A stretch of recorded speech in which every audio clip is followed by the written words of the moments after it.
All right, Garrett, thanks. Arkansas added another 385 confirmed COVID-19 cases today. The statewide total now stands at 66,406.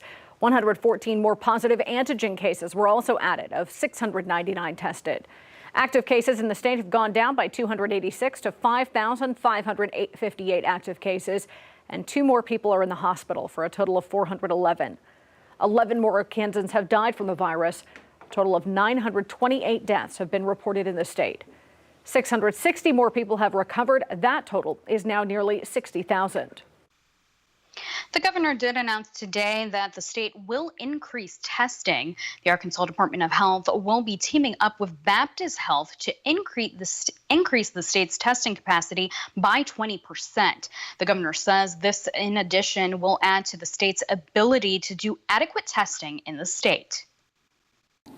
The Department of Health, under this partnership, will refer 50% of the tests that come in over to Baptist Health for their analysis, and Baptist Health will provide the personnel to operate the Thermo Fisher machine in which the Department of Health is providing to Baptist. The governor says Baptist Health will be operating that machine 24 hours a day and 7 days a week. Currently, the state health lab can only process 3,000 tests per day.